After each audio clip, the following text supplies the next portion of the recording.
Halo guys, kali ini gue akan mencoba membahas sebuah kasus yang sangat menarik. Tentunya sangat menarik untuk gue pribadi, dimana kasus ini cukup lama sekali, yaitu terjadi pada abad ke-20, yang ketika pada saat itu kasus ini cukup menarik. Kalau bahasa kita sekarang ini cukup viral, yaitu sebuah kasus pembajakan pesawat Boeing 727 yang terjadi pada 24 November 1971 di Northwest Orleans Airlines di Bandara Internasional Portland.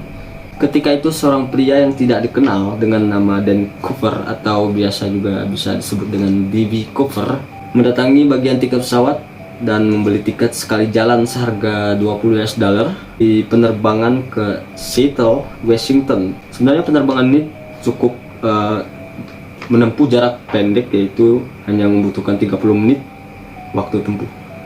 Pada saat itu, D.B. Cooper yang menggunakan setelan jas rapi warna hitam dengan kacamata hitam dan juga dilengkapi dengan dasi dan sepatu pantopels yang warna hitam, jadi agak misterius kayak gitu, mendapatkan kursi nomor 18C, yaitu berada di belakang kabin pesawat.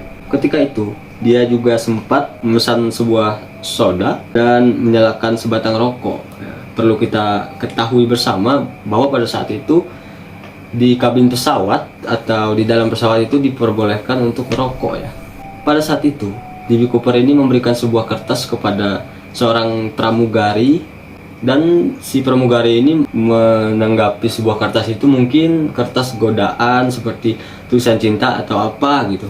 Tapi si D.B. Cooper ini mengatakan secara pelan kepada pramugari tersebut, "Lihat kertas itu."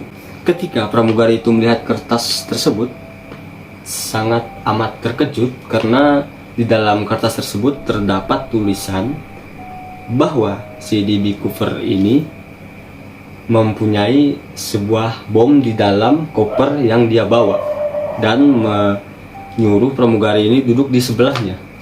Dan juga si D.B. Cooper ini secara terang-terangan mengatakan kepada pramugari tersebut dia telah membajak pesawat Boeing 727 ini. Si D.B. Cooper ini mempunyai permintaan kepada pramugari, yaitu untuk menyiapkan sebuah parasut dan uang senilai $200.000 dan menyuruh pramugari ini menyampaikan kepada pilot. Dan juga dia menginginkan sebuah truk yang disediakan di Seattle, Washington, yaitu tempat tujuan mereka pada saat mendarat nanti. Tanpa berlama-lama, si pilot ini menyampaikan keinginan dari D.B. Cooper ini kepada Donald Europe, koreksi kalau gua salah nyebut namanya, yaitu Direktur Northwest Orleans Airlines yang berada di tempat tujuan atau berada di Seattle, Washington, demi keselamatan penumpang.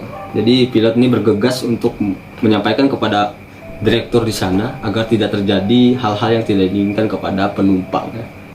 Dan yang gua salut sekali kepada kru di sini, yaitu memberi tahu atau menyampaikan kepada penumpang ada kesalahan teknis penundaan pendaratan. Jadi tidak panik kru yang ada di Boeing 727 ini. Ketika mereka sampai di Washington atau di Seattle, Washington, mengisi bahan bakar, dan ketika pada saat itu penumpang diturunkan oleh pilot. Jadi semua penumpang diturunkan oleh pilot, dan juga ini keinginan dari D.B. Cooper atau Dan Cooper ini. Dan Dan Cooper ini mengatakan bahwa dia akan terbang ke Meksiko. Ketika pada saat terbang ke Meksiko, D.B. Cooper ini menggunakan parasut, membawa uang $200 yang sudah dia minta tadi untuk terjun ke pegunungan Cascade, Washington, di mana pegunungan tersebut sangat dingin sekali, cuacanya sangat ekstrim.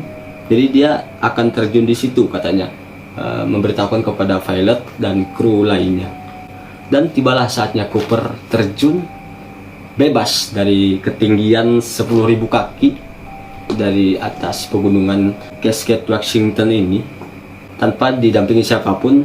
Setelah kejadian itu berselang waktu 9 tahun, yaitu pada tepatnya 1980, setelah kejadian ini FBI langsung turun tangan dan mengatakan D.B. Cooper ini tidak mungkin selamat katanya. Tapi banyak orang di sana percaya D.B. Cooper ini masih mungkin selamat pada saat itu.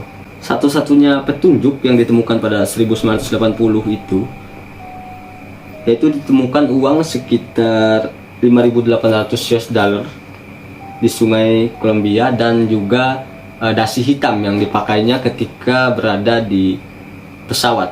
Sampai saat ini kasus ini belum ada titik temunya, karena saat itu ada yang meyakini bahwa dia ini masih dalam keadaan hidup ketika dia terjun dari pesawat. Kalau FBI menyatakan bahwa ketika pada saat itu tidak mungkin si D.B. Cooper ini selamat karena cuaca yang sangat ekstrim di pegunungan Cascade di Meksiko, dan tentunya tidak memungkinkan seseorang untuk selamat terjun dari ketinggian 10.000 kaki. Mungkin itu saja yang dapat gua sampaikan atau ceritakan kepada kalian. Terima kasih.